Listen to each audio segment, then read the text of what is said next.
Michael Carter tightened the knot of his navy blue tie in the hallway mirror, the reflection staring back at him looking more like a hired actor than a husband. His hair, flecked with early gray, was combed neat.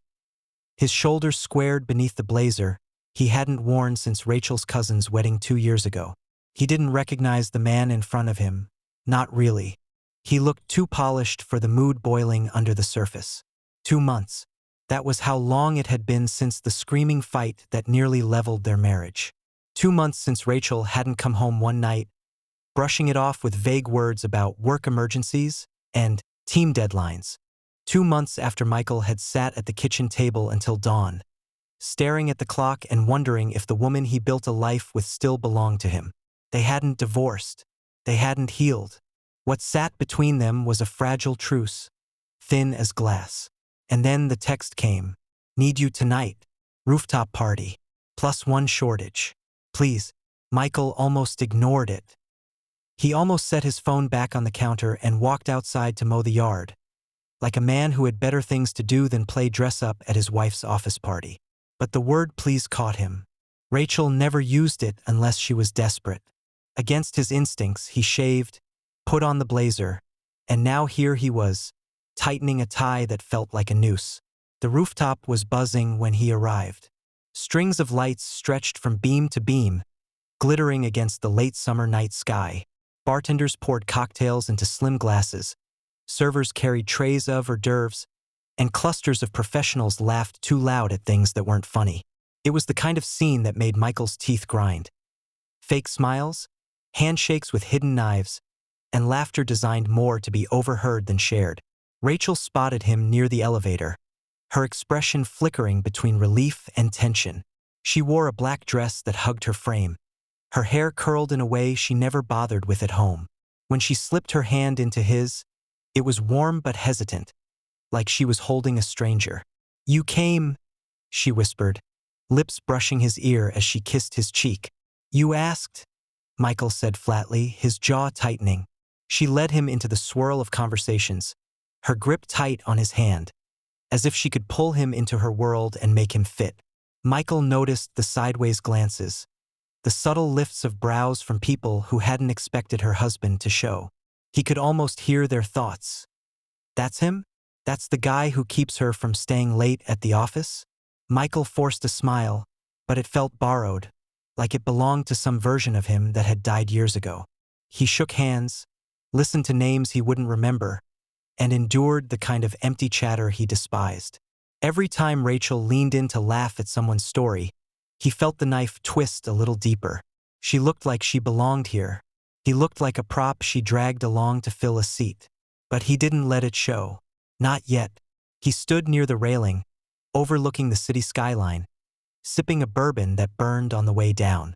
Behind him, he heard bursts of laughter, the clink of glasses, Rachel's voice rising and falling among them. He thought about the years he had spent building their life, the mortgage payments, the backyard fence he built with his own hands, the long hours at work so she could chase her career without worrying about bills. He thought about loyalty, the kind that doesn't crack under pressure. And he wondered if Rachel had ever truly seen the weight he carried for both of them. A shadow fell across his glass. Rachel was back at his side, smiling too brightly. "You're being quiet," she said, her voice light but edged with nerves. "Nothing to say," Michael replied. For a moment, their eyes locked. Hers were searching, almost pleading, as if she wanted him to play along, to smile wider, to act like the husband who used to fit her world. But Michael held her gaze, steady and unreadable, and let her see the storm she'd helped create. The party buzzed around them, fake laughter echoing like a bad chorus, and Michael Carter stood in silence. A man out of place, a husband on trial, already knowing that the night was about to test the last pieces of what was left between them. The rooftop air had cooled since Michael first arrived, the breeze carrying the hum of traffic from far below. He stood near the railing, bourbon warming his hand, when Rachel tugged lightly at his arm. "There's someone I want you to meet," she said, her smile carefully constructed, the kind she wore when she wanted things to go smoothly. Michael followed her across the rooftop toward a cluster of men in tailored suits, their laughter rolling like thunder. At the center of them stood Gregory Stanton, tall, broad-shouldered, mid-40s, with a jawline too sharp to trust and a voice tuned to carry. His tie was loosened just enough to signal authority without effort, his hand resting on the shoulder of a younger coworker like he owned him. Rachel slipped into the circle, her voice bright. "Gregory, this is my husband, Michael Carter." Gregory's eyes flicked over Michael like he was scanning a price tag. Then came the smile, wide, toothy, the kind that was meant for the audience rather than the target. He shook Michael's hand, his grip firm enough to declare dominance, then let it go with a chuckle. "So this is the famous Michael," Gregory boomed, drawing the attention of the others. "The man behind the woman who puts in all those late nights. We were beginning to think you were imaginary." Laughter rippled through the group. Rachel's lips tightened, but instead of stopping it, she gave a nervous laugh and looked at Michael like she hoped he'd play along. Michael didn't. He let the silence sit heavy. Gregory pressed on, sensing blood. "You know, Rachel always talks about how supportive you are. Holding down the fort, cooking dinner, keeping things running while she's saving the company. Must take a special kind of man to play. What do they call it? The home team captain." Another round of laughter. One of the younger suits actually slapped Gregory's arm in appreciation. Rachel laughed, too. Too quickly. Too loudly. The sound sliced through Michael worse than the words. Michael kept his eyes on Gregory, the bourbon steady in his hand. His jaw locked so hard it could have cracked a tooth. "Not much of a talker, huh?" Gregory smirked. "Guess Rachel does enough of that for both of you." "Well, every queen needs her loyal knight, right?" Michael wanted to put the glass down, lean forward, and tell the smug bastard exactly how quickly he could fold him in half. But he didn't. That wasn't his way. His anger wasn't the kind that spilled out sloppy and loud. His anger sharpened, storing itself like a blade being honed. Rachel tried to move things along. "Gregory, maybe we should." But Gregory wasn't finished. "Tell me, Michael, what do you do? I mean, outside of polishing Rachel's crown and making sure she gets her beauty sleep." The circle erupted again. Rachel laughed. It was small, awkward, but it was there. And that was the crack Michael felt deeper than anything else. Not Gregory's words, not the laughter of strangers, but Rachel joining in. The woman who had sworn to stand by him, who knew what it cost him to be here tonight, had chosen the safety of fitting in over the duty of standing with him. Michael finally spoke, his voice low and even, cutting through their noise. "I manage." Gregory tilted his head, smirk faltering for the briefest moment, then returned with another booming laugh. Spoken like a true mystery man. "Careful, folks, we might have a secret agent in our midst." The laughter surged again, but Michael wasn't listening. He felt the anger coil tighter inside him, a storm pulling itself inward, waiting for the right place to break. Rachel placed a hand on his arm, the gesture small, almost apologetic. Michael didn't pull away, but he didn't acknowledge it either. His silence said enough. The rooftop glowed with string lights, laughter rising and falling, cocktails clinking. To the crowd, it was just another joke, another easy laugh at someone else's expense. To Michael, it was a line being crossed, one that could never be uncrossed. And he knew, without doubt, the night wasn't going to end the way Rachel hoped. The rooftop was in full swing now, a carefully orchestrated performance of clinking glasses and polite lies. Michael stood off to the side, his bourbon down to melting ice, while Gregory Stanton basked in the glow of his own voice. Rachel lingered near Michael, tension etched in her posture, though she still forced the occasional laugh when Gregory shot another jab across the crowd. Michael said nothing. He let the ridicule hang. He let his silence be mistaken for weakness, his composure read as submission. Inside, though, the blade was sharpening. Then the sound of a spoon tapping against the crystal cut through the chatter. The company's owner, Richard Hayes, a tall man in his early 60s with silver hair and the kind of authority that didn't need to be shouted, stood near the center of the rooftop with a glass raised. The crowd hushed almost immediately, turning toward him like iron filings pulled to a magnet. Richard smiled. "I want to take just a moment to thank everyone here for the incredible work that's been done over the last year. The long nights, the tough decisions, the sacrifices. This company stands where it does today because of people like you. Applause scattered across the rooftop, glasses lifted. Gregory clapped loudest, grinning like he personally had carried the company on his back. Richard continued, his voice steady, carrying without strain. But tonight, I want to acknowledge someone who isn't on payroll. Someone who gave us the kind of confidence most companies only dream of. Without his faith in this project, none of us would be here sipping cocktails under the stars. Michael felt Rachel's hand tighten around his wrist. Her eyes flicked toward him, confused, searching. Richard lifted his glass higher. So let's all raise a drink to Michael Carter, our lead investor and the man who made this entire expansion possible. The silence that followed lasted only a beat, but it was heavy enough to crush the rooftop. And then, like a switch being thrown, the crowd erupted into applause. People who hadn't given Michael more than a passing glance suddenly surged forward, glasses raised, voices calling his name. Gregory's face was drained of color. He blinked, frozen, his confident smirk slipping as the weight of realization sank in. The man he had mocked for an hour, the loyal knight, the home team captain, was the one signing the checks that kept this rooftop party alive. Michael didn't move at first. He let the applause wash over him, cool and controlled. Then, slowly, he lifted his glass, meeting Richard's eyes with a nod of acknowledgement.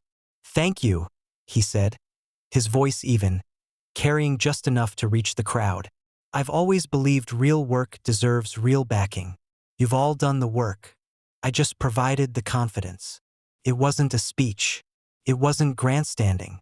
It was a statement delivered with the precision of a man who didn't need to prove anything. The crowd leaned in closer now, eager to shake his hand, to tell him how much they appreciated his support, to laugh at jokes they hadn't told 5 minutes ago. Michael gave each one the same measured smile, his grip firm, his eyes cool. He wasn't chasing their respect. He was watching them scramble to offer it. Rachel stood stunned at his side, her cheeks flushed.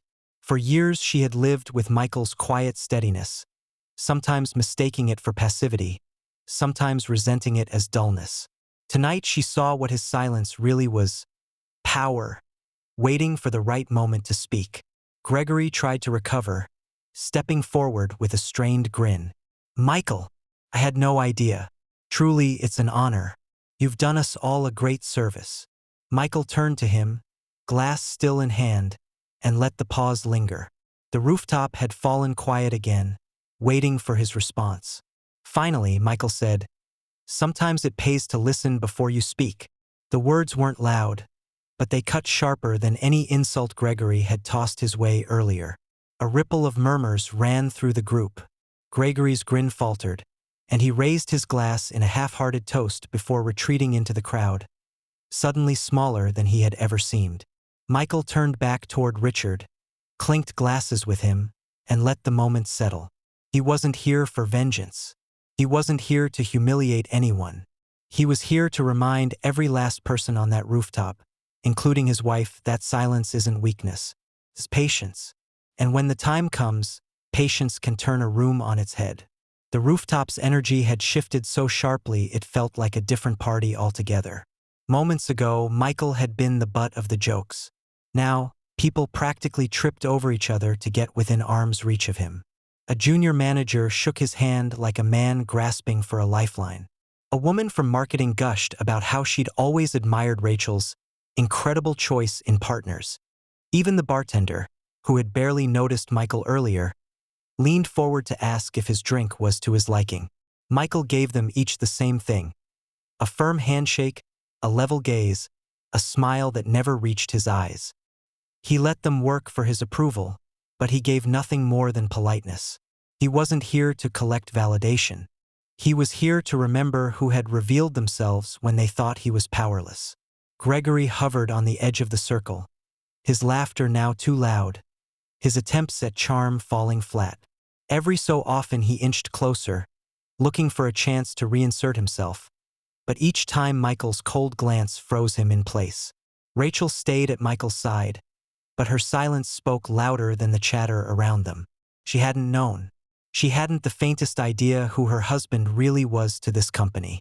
The realization showed in her flushed cheeks and restless hands, clasping and unclasping as if she could undo the laughter she had offered Gregory earlier. When the crowd thinned, Gregory finally made his move. He stepped forward, plastering on a grin that looked more like a grimace. "Michael," he began, his tone overly warm, "I can't tell you how grateful we are. I should apologize if any of my jokes earlier came across the wrong way. You know how these things are. Just a bit of rooftop banter." Michael met his gaze, steady and unblinking. He let the silence draw out until Gregory shifted his weight, uncomfortable under the weight of it. Finally, Michael spoke. "Some things aren't jokes." It was all he said, but the way Gregory paled, the way he stammered a quick laugh before retreating into another cluster of employees, proved the words had landed where they needed to. Rachel pulled Michael aside, her voice hushed, urgent. "Why didn't you tell me?" Michael turned his glass slowly in his hand, watching the ice swirl. "Tell you what? That you're the investor. That this whole place depends on you. I've been working myself to death here, thinking I had to prove something, and you." He cut her off with a glance, sharp enough to silence her. "Sometimes it's better to let people show you who they are." Her lips parted, but no words came. She searched his face for softness, for a crack in the stone, but found none. The party began to wind down. People filtered out toward the elevators, their voices quieter now, more respectful, as if afraid of speaking too loudly in Michael's presence. Richard Hayes clapped him on the shoulder before leaving, thanking him again with genuine warmth. Gregory slunk away without another word. His earlier bravado drained like air from a punctured balloon. Michael stayed until the rooftop was nearly empty, the city lights stretching across the horizon. Rachel stood beside him, her arms folded, her silence more telling than anything she might have said. For the first time in years, she was the one caught in uncertainty, not him. When the last of the servers cleared away the glasses, Michael set his empty bourbon on the bar and headed for the elevator. Rachel followed a step behind, no longer leading, no longer pulling him into her world. Inside the quiet metal box, her voice finally broke the silence. "You embarrassed me tonight." Michael turned his head, his eyes steady on hers. "No, Rachel. I didn't embarrass you. You did that yourself." The elevator doors opened before she could answer. Michael stepped out first, his stride measured, his shoulders squared. The night had already spoken louder than any argument they could have in that moment. The car was silent but heavy, the kind of silence that fills every corner until it feels alive. The city lights flickered across the windshield as Michael steered the sedan through downtown traffic, his grip steady on the wheel, his jaw set. Beside him, Rachel sat angled toward the passenger window, her arms folded tight, her breathing uneven. She was the first to break. "You didn't have to do that," she said, her voice sharp with accusation. Michael kept his eyes on the road. "Do what?"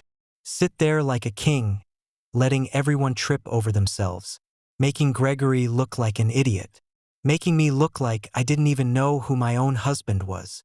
Michael let out a dry laugh, low and humorless.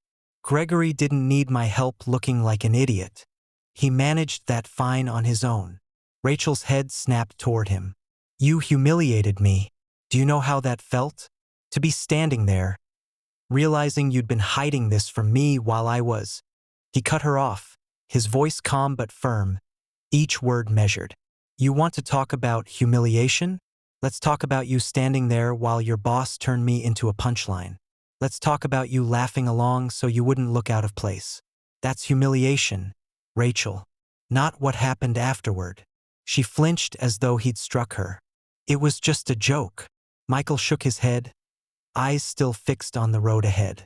"No, a joke is when two people laugh together. What happened up there was different.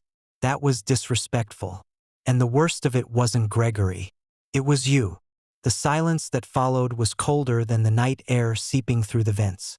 Rachel turned back to the window, her reflection caught in the glass, lips pressed thin. Michael didn't let up. Love doesn't let you be the punchline. Not in public, not in private. If you can't defend me in the moment, then the words you say later don't matter. Respect isn't patched up after the fact. It's proven right then and there. Rachel swallowed, her hands knotting together in her lap. So what are you saying? That it's over. Michael finally turned his head, his eyes hard but steady. I'm saying something broke tonight. Maybe it was already cracked, maybe this was just the final push. But I'm not going to pretend we're fine when you showed me exactly where I stand. The rest of the drive stretched out in brittle quiet. Michael's thoughts burned steadily, not with the wild anger of a man out of control, but with the clarity of one who had seen the truth and refused to unsee it. When they pulled into the driveway, the house loomed in the dark like a verdict waiting to be read. Michael cut the engine, pocketed the keys, and stepped out without a word. Rachel sat frozen for a moment before following, her heels clicking softly against the concrete, the sound as fragile as their truce had become. The house was dark when they stepped inside, the silence thick enough to smother every sound. Michael dropped his keys on the counter, the metallic clatter echoing through the kitchen like a starter's pistol. Rachel slipped off her heels, carrying them in her hand, moving cautiously as though afraid to wake something dangerous. Michael poured himself a glass of water, the faucet hissing as it filled. He didn't offer her one. He leaned against the counter, arms folded, staring at her across the island. Rachel set her heels down softly and finally spoke. You can't just shut down on me like this. Michael's eyes narrowed. Shut down? I kept my mouth shut while your boss mocked me in front of half your company. I kept my mouth shut while you laughed with him. I think I've earned the right to silence. Her shoulders sagged. It was a joke, Michael. That's all it was. He slammed the glass onto the counter, water splashing over the rim. His voice rose, controlled but edged with steel. Stop calling it a joke. That wasn't a joke. That was disrespectful. And you didn't just let it happen, you joined in. Rachel flinched but pressed on. I didn't know what else to do. If I'd made a scene, it would have been worse. Michael leaned forward, his hands gripping the edge of the counter. Worse for who? For you? For your precious image in front of Gregory and his little audience? Because for me, standing there while my wife laughed at my expense, that was already the worst. Her eyes welled with tears. I was nervous, panicked. I didn't mean it the way it looked. Michael shook his head slowly. You didn't need to mean it. All you needed to do was nothing. All you needed to do was stand by me. And you couldn't even do that. Rachel's tears spilled now, her voice breaking. I'm sorry, Michael. I swear, I'm sorry. I messed up. I shouldn't have laughed. I shouldn't have let him talk to you like that. Please, just tell me you're not going to leave. Michael's silence stretched like a knife between them. He held her gaze, his jaw locked, his chest rising and falling with steady breaths. Finally, he spoke, low and deliberate. You've spent months coming home late, telling me stories that don't add up. You've made me feel like a stranger in my own house. And tonight, you proved what I've been afraid of, that when it matters, you don't have my back. You want me to just accept an apology and move on. Rachel's voice was desperate now. What else can I do? I'll quit tomorrow if you want me to. I'll cut Gregory off. I'll do whatever it takes. Michael's eyes hardened. That's not the point. This isn't about your job. It's about respect. And once it's broken, it doesn't come back with words. Not tonight. Maybe not ever. She stepped toward him, reaching out. Michael, please. He pulled back, not violently, but firmly, making it clear the distance would remain. His voice was calm, chilling in its finality. You don't get answers tonight. You don't get reassurance. You don't know what I'll do next. That uncertainty you're feeling right now? That's the same uncertainty I've been living with for months. Rachel froze, her hand hanging in the air before she let it drop. She covered her face, sobbing quietly, while Michael turned and walked toward the living room. He didn't slam the door. He didn't shout. He simply left her standing in the kitchen with her apologies echoing in the dark, unanswered. For the first time in a long time, it was Rachel who didn't know where things stood. And Michael, for once, didn't feel the need to explain. The morning light crept through the blinds, cutting sharp lines across the kitchen table where Michael sat with his coffee. The air was heavy with the smell of toast Rachel had made but hadn't touched. She paced the kitchen in her robe, her phone clutched tight in her hand like a lifeline. Michael watched her without a word. He didn't need to ask who was on the other end. The voice spilling through the speaker was loud enough for him to catch fragments. Gregory, slick and desperate, offering numbers that would tempt anyone who measured their worth in dollars. Rachel, listen, Gregory said, his tone oiled smooth. I'll give you a raise 50%, effective immediately. Title bump, corner office. Whatever it takes to keep you here. Don't let last night change what we've built. Rachel's eyes darted toward Michael, then away. Her voice cracked when she answered. Gregory, no, I can't. What do you mean, you can't? His laugh was sharp, forced. Don't be rash. You've worked too hard for this. Rachel straightened, her tone firmer. I laughed when I should have defended my husband. I won't work for a man who thinks disrespect is a joke. I'm done, Gregory. Michael didn't move, didn't speak, but he felt the shift in the air. Gregory's voice sputtered. Rachel, don't throw your career away over one night. You're overreacting. You'll regret this. No, she said, her voice steady now. What I'll regret is staying. She ended the call, tossed the phone onto the counter, and leaned back against it like the weight of years had just come off her shoulders. Her eyes met Michael's, searching for approval, for recognition, for something he wasn't ready to give. 2 days later, she proved it wasn't just talk. Michael stood in the back of the open office, arms folded, while Rachel walked into Gregory's glass-walled corner suite. Employees peeked over cubicle walls, whispers spreading like sparks on dry grass. Gregory sat behind his desk, his usual grin replaced with a clenched jaw. Rachel didn't flinch. Her voice carried through the room, clear and unshaken. I'm resigning. Effective immediately. Gregory shot to his feet. You're making a mistake, Rachel. You'll never find another position like this. She shook her head. The mistake was thinking success meant staying quiet when I should have spoken up. I won't make it again. The room froze. Employees exchanged looks. Then one by one, applause broke out. A ripple of clapping swelled into a wave, co-workers standing, cheering as Rachel walked out of Gregory's office without looking back. Michael stayed behind her, not as a shield, not as a savior, but as a witness. When she reached him, he placed a hand on her back, firm and steady. It wasn't forgiveness. It wasn't a declaration that things were fixed. It was acknowledgement. A step in the right direction, nothing more. Gregory's face was still burning behind the glass, but Michael didn't bother looking his way. Men like that thrived on attention. Silence was the sharpest blade. It had been a week since Rachel handed in her resignation. The house felt different now, quieter, not in the way of distance, but in the way of breathing space after a storm. Michael noticed the small things first.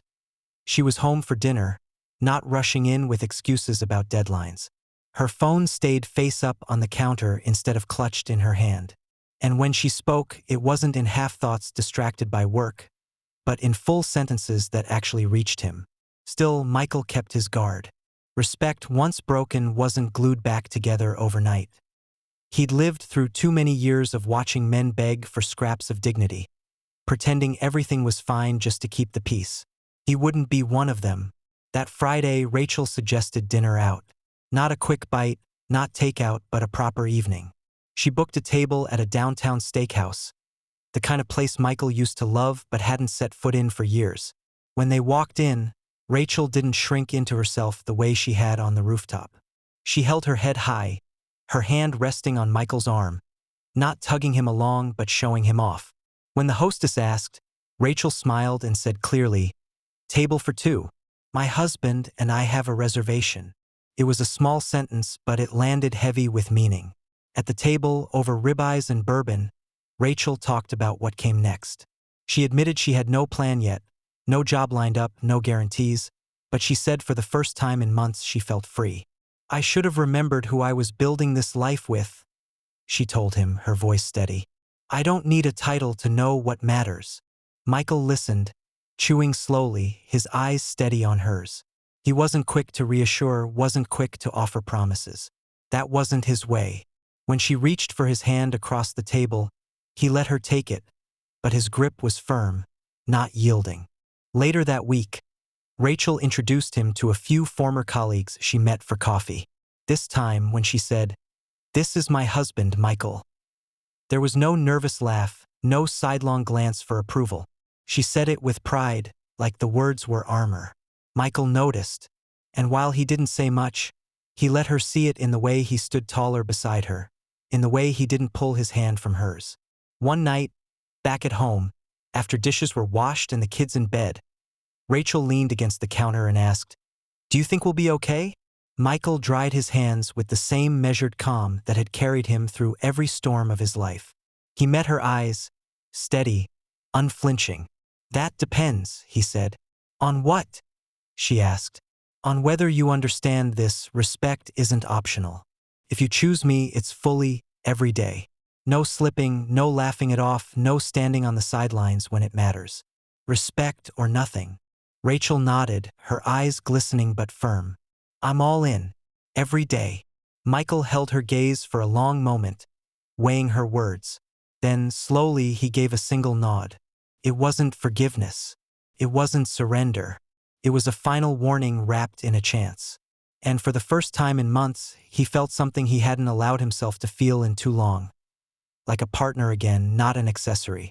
Weeks later, Michael sat alone on the back porch, the night air cool against his face, a cigar burning low between his fingers. The neighborhood was quiet, only the distant hum of traffic reminding him the world was still moving. Inside, Rachel was cleaning up after dinner, humming softly to herself. Life had settled, but Michael knew better than to mistake quiet for resolution. He leaned back in his chair, watching the smoke curl into the night, and replayed the rooftop in his mind. The laughter, the humiliation, the way Rachel's voice had joined in when she should have stood by him. Then the turn, the clink of Richard Hayes's glass, the room's sudden silence, the shift in their eyes when they realized who he really was. That night had burned something permanent into him. Gregory had learned his lesson the hard way. Never mistake silence for weakness. The man strutted like a rooster until the truth cut his legs out from under him. Michael didn't need to shout, didn't need to swing fists. He only needed to let the right moment arrive, and when it did, his silence had been louder than Gregory's arrogance. Rachel had learned too. She finally understood that loyalty isn't a speech you make after the fact. It's standing tall in the moment when it counts. Her resignation proved something to Michael. Maybe she was willing to fight for respect after all. Whether that fight lasted, only time would tell. Michael tapped the ash from his cigar, his face unreadable. Anger had always been his fuel, but it wasn't the kind that burned hot and reckless. His was the kind that sharpened into clarity, into patience, into strength. And now, sitting under the quiet Texas sky, he realized he'd carried that blade for years without even naming it. Rachel stepped onto the porch, wiping her hands with a towel. She looked at him cautiously, then sat across from him. For a moment, neither spoke. The silence stretched long, but this time it wasn't jagged. It was solid. Michael finally stubbed out the cigar, stood, and looked down at her. "You know what matters now?" he asked. She nodded. "Respect." He gave her one last steady look, then walked inside without another word. Because sometimes the loudest answer a man can give, the one that shakes the ground under every liar, every mocker, every doubter, is silence. And Michael Carter had mastered it. Subscribe and stay one step ahead of cheaters. And trust me, the next story makes this one look like a fairy tale.